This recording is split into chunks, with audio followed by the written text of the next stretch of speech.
Hi guys, my name is Niyati and welcome to this Chegg video tutorial. Um, Today I'm going to be talking about the treatment of congestive heart failure. If you've seen some of my previous videos, you'll know that I already talked about what CHF, congestive heart failure, is, what the different types are, what are the causes. I also talked a little bit about the signs and symptoms and clinical presentation of heart failure, and also the pathophysiology of it.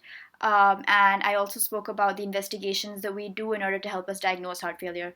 Now, in today's video, I'm going to talk to you a little bit about how we treat heart failure. So before we do this, I'm going to recap a little bit about the pathophysiology, just so that we know how or what pathway the drugs or the medication that we use are exactly acting on. So just to recap a little bit, I'm going to talk about this compensation and decompensation of heart failure, where when you have heart failure, congestive heart failure, your CO or your cardiac output is lowered.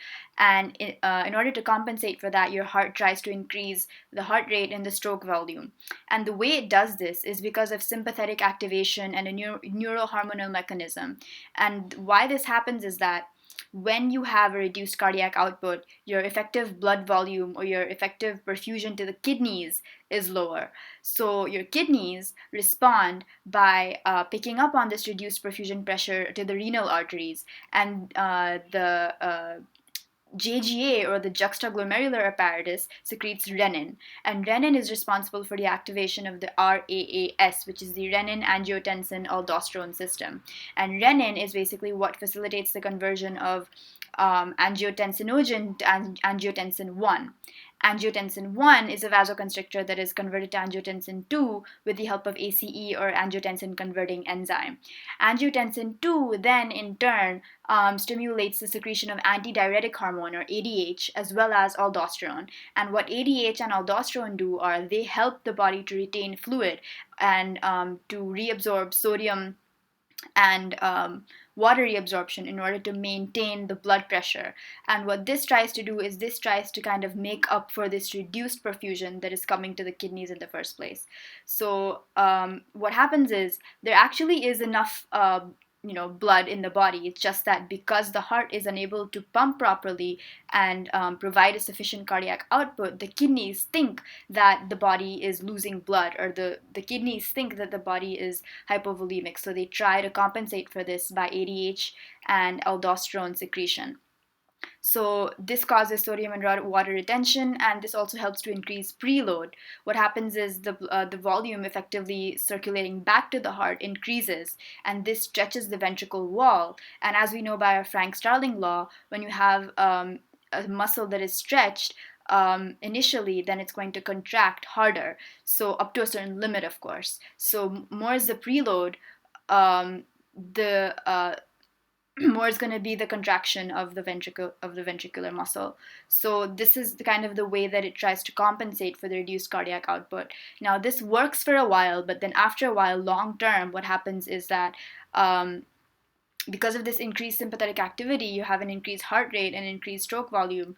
And in order to do this, what happens is that there's cardiac remodeling and there's hypertrophy, which means that the heart tries to kind of beef up a little bit and bulk up so that it can pump harder. And because of that, it requires more oxygen. So there's increased oxygen demand from the heart muscle itself. But because of your decreased cardiac output, this demand cannot be met. So there's this vicious cycle that keeps kind of happening, and that's why the CHF gets worse and worse. So the main problem here is that initially your sympathetic system and your neurohormonal mechanisms and your RAS activation and your ADH and your aldosterone all kind of help to improve the effective circulating volume in the body, but then after a while this kind of backfires on itself and makes it worse. So this entire pathway, this loop, is what we're trying to target with our medications when we try to treat heart failure.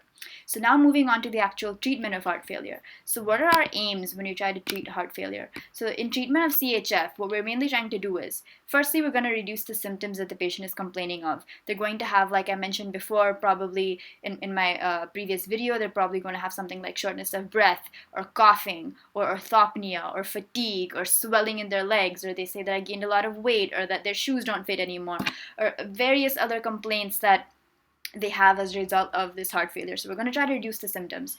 Second thing is we're going to try to reduce mortality and readmission to the hospital. So there's certain medications that we always try to use in patients with heart failure because these are very, very important in the reduced mortality.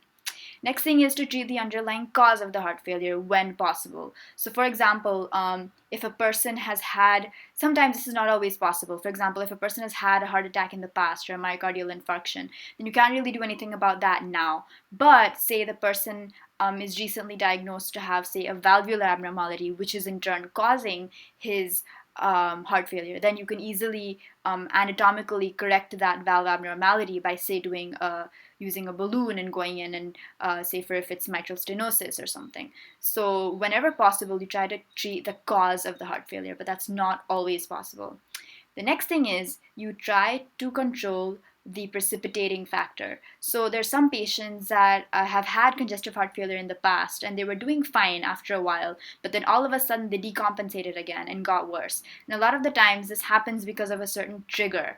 And so this trigger can be anything from infection to if they suddenly went off their antihypertensive medications, or if they stopped taking their diuretics, or if they started taking too much salt in their diet. So there's a lot of different things or even if it's physical or emotional stress or environmental changes, a lot of things can trigger the patient to go into heart failure again. So if you can identify the precipitating factor and control that, for example, if it's an infection, if you can control the infection, then even though that's not directly treating the heart failure, it's definitely going to be a step in that direction. So precipitating cause needs to be corrected. Next, of course, you're going to try to optimize the cardiac function. And the way you do this is by controlling volume status and by blocking the renin-angiotensin-aldosterone system. So volume status, like I said, is very important because it's unnecessarily going to put overload on your heart that's already failing. And then, as I said, mentioned in the pathophysiology, the RAS system is what is kind of the root cause of all this, because it's the compensatory mechanism that kind of goes out of control and it just kind of backfires in the end. So like I said, this is the RAS and the neurohormonal system and the sympathetic activation. That entire circle, that entire vicious cycle is where we are trying to have our drugs act. So that is what we're going to do using our medications. And then of course we're going to limit the deterioration of the CHF. Since it's not reversible, you're just going to try to prevent it from getting worse. So let's see how we do these. So in the early stages, in order to prevent heart failure, prevent it from getting worse, we're going to tell the patient things like risk factor control. So if the patient has hypertension, you have to control that. If the patient is diabetic, you have to control the diabetes. If there's, high salt diet, you have to tell them to restrict the salt in their diet, and so on and so forth. So lifestyle changes and lifestyle methods to control is one way to go. Next, we have medications. So there are certain medications that reduce mortality and that reduce the readmission rates in hospitals because of heart failure. So some of these medications are the ACE inhibitors, which are the angiotensin converting enzyme inhibitors. Examples are captopril, enalapril, and ramipril. Along with these, you have what's known as ARBs, or angiotensin receptor blockers. So examples of this are losartan, candesartan. So ARBs and ACE inhibitors are interchangeable. You mostly can use ARBs if the patient has angioedema or dry cough as a side effect of ACE inhibitors. That's when you use ARBs. But mostly these two classes of drugs are used to decrease the sympathetic activation and to block the renin-angiotensin-aldosterone system. The next drug is spironolactone, which is an aldosterone antagonist. Again, it's aiming to decrease the sympathetic activation and to reduce the sodium and water reabsorption in the body.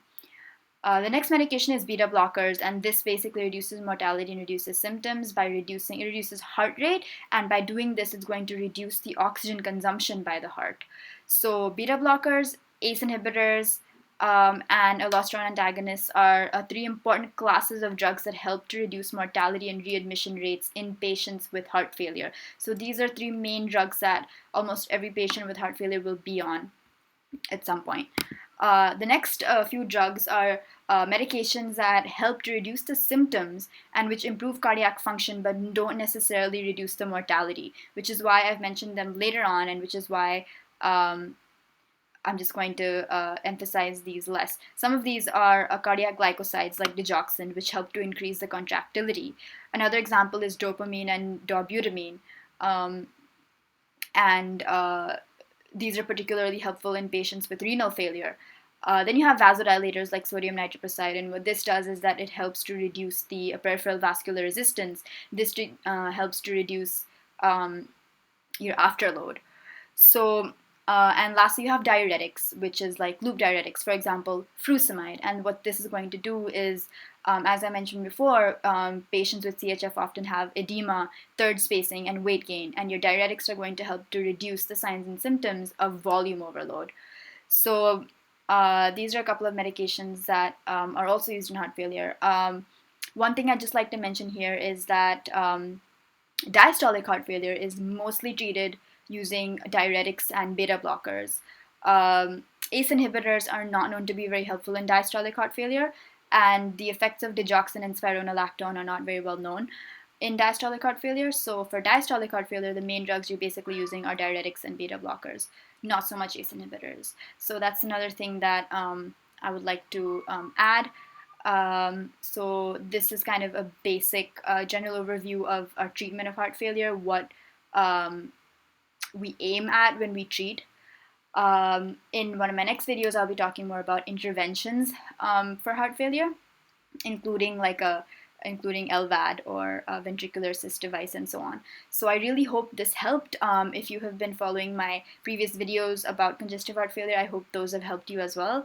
I really enjoyed making these videos, and I hope you enjoyed watching them. Thank you so much for watching. If you have any more questions, the link to my Chegg Tutor profile is down below. Feel free to ask me questions on there. And thanks again for watching, and have a great rest of the day. Bye!